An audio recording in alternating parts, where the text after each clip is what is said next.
Maintenant que nous avons couvert la plupart des fonctionnalités du navigateur Tor, je veux consacrer une dernière leçon à parler des paramètres et sécurité. Qu'est-ce qu'ils changent et comment ces changements affectent notre vie privée et l'anonymat.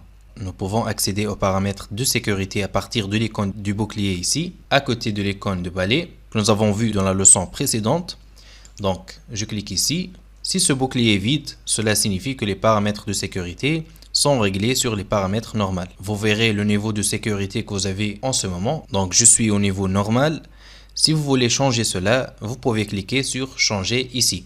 Vous pouvez également y accéder depuis le menu des paramètres, comme je vous l'ai montré dans la leçon précédente. Il suffit donc d'aller ici, paramètres, vie privée et sécurité, descendez, et ici nous avons notre sécurité. Comme vous pouvez le voir, nous avons 3 niveaux de sécurité, très simples pour le moment. Nous sommes réglés sur normal, qui est le défaut. Cette option rendra le navigateur Tor aussi utilisable que n'importe quel autre navigateur. Juste un peu plus lent, mais il vous permettra d'accéder à tout le contenu disponible. Les scripts ne seront pas bloqués. Donc cela rendra tous les sites web très agréables et utilisables. Mais ce n'est pas le paramètre le plus sûr. En particulier si vous utilisez le navigateur Tor sous Windows, qui n'est pas un système d'exploitation très sécurisé par défaut. Donc changez cela à un niveau plus sûr. Et ça va désactiver JavaScript sur les pages HTTP. Cela désactivera également certaines polices de caractères et d'autres contenus HTML. Il se peut donc que le fonctionnement des sites web soit légèrement différent de la normale. Il pourrait avoir un aspect légèrement différent de la normale, mais ils seront un peu plus sûrs et plus privés. Et si vous allez jusqu'au bout, avec le niveau le plus sûr, cela désactivera JavaScript sur toutes les pages, même les pages HTTPS. Évidemment, tout le trafic sera forcé sur HTTPS parce que Tor vient avec son HTTPS Everywhere. Et les vidéos ne seront pas lues par défaut. Beaucoup d'autres contenus HTML seront bloqués pour s'assurer que vous obtenez les plus hauts niveaux de sécurité et d'anonymat de ce navigateur. Notez comment le changement du niveau de sécurité ici change l'icône en haut à droite. Donc maintenant nous avons l'icône du bouclier pleine. Ainsi à l'avenir, lorsque vous utilisez Tor et que vous n'êtes pas sûr du niveau de sécurité, vous pouvez simplement regarder l'icône. Si elle est pleine, cela signifie que vous êtes dans le niveau le plus sûr. Si elle est à moitié pleine, cela signifie que vous êtes dans le niveau plus sûr. Et si elle est vide, cela signifie que vous êtes en normal. Encore une fois, vous pouvez cliquer dessus pour voir exactement à quel niveau de sécurité vous êtes. Maintenant que je suis satisfait de mon niveau, je vais garder le niveau le plus sûr et nous allons fermer cette fenêtre. Et je vais vous montrer les résultats des tests que j'ai fait pour les 3 niveaux de sécurité. Donc, je vais commencer ici avec le niveau de sécurité de base ou standard, normal. J'utilise ce site web juste ici et je vais inclure son lien dans les ressources de cette leçon. En gros, ce site web effectue un certain nombre de tests pour voir combien d'informations votre navigateur reçoit à votre sujet. Donc ici, il nous dit « Nos tests indiquent que vous disposez d'une certaine protection contre le suivi web, mais qu'elle présente des lacunes. » Comme vous pouvez voir, le navigateur en mode normal bloque complètement les publicités. Donc ici, on a « Oui ». Pour les trackers invisibles, nous avons une protection partielle. Et enfin, il ne protège pas des prises d'empreintes digitales.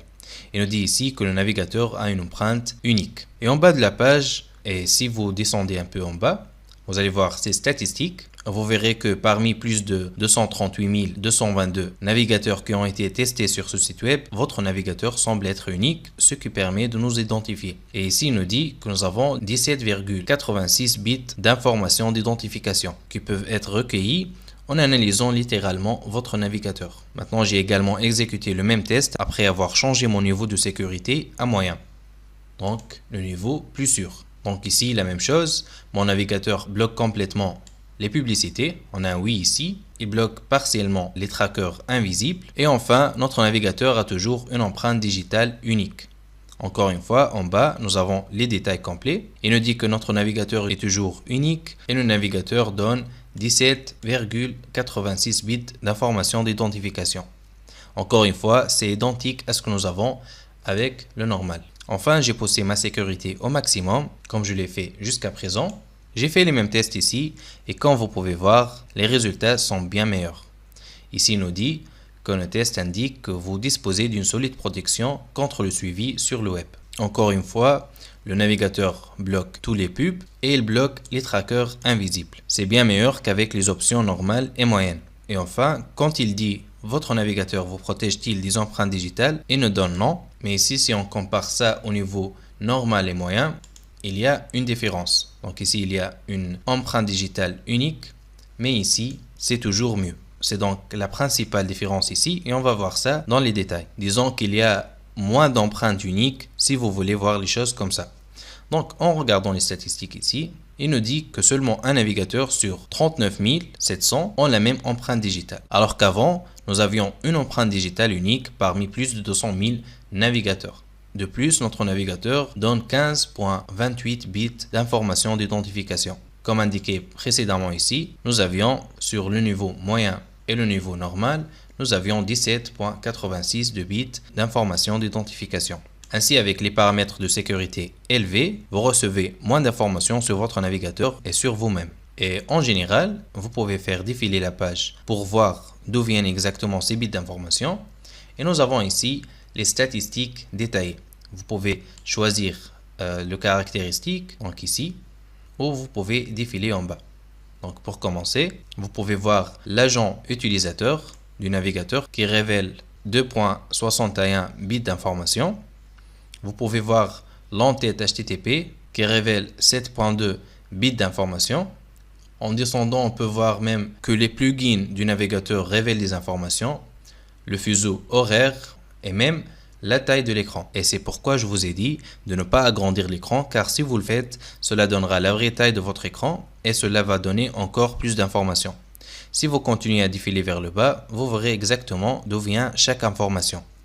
Et cela nous donne un total de 17,86 bits d'informations. Maintenant, vous pourriez penser que ce n'est pas un gros problème, et si mon navigateur reçoit 17,86 bits d'informations d'identification, qu'est-ce que cela signifie? Selon la théorie de l'information, ces informations peuvent être additionnées pour vous identifier. Dans la théorie de l'information est mesurée en bits. Et selon cette formule, nous pouvons calculer la quantité d'informations telles que les plugins de votre navigateur, qui peuvent révéler votre identité. Comme je l'ai dit, l'information est mesurée en bits et l'addition de tous ces bits peut être utilisée pour vous identifier. Au moment de l'enregistrement de cette leçon, la population de la Terre est d'environ 7 milliards d'habitants. Introduisez cette valeur dans cette équation juste ici, nous pouvons voir que pour identifier une personne sur Terre, tout ce dont nous avons besoin est de 32,8, donc presque 33 bits d'informations. Donc quand on recherche quelqu'un, on commence à ajouter les informations que l'on découvre sur lui une par une, comme sa langue, sa localisation, le navigateur qu'il utilise, etc. Une fois que nous avons obtenu environ 33 bits d'informations, identifier cette personne devient relativement facile. Donc pour revenir à ce que nous avions ici, vous pouvez voir que le navigateur dans les paramètres de sécurité moyenne révèle déjà 17,86 bits d'informations d'identification. Il nous reste donc plus que 15 bits d'informations et il sera relativement facile de vous localiser.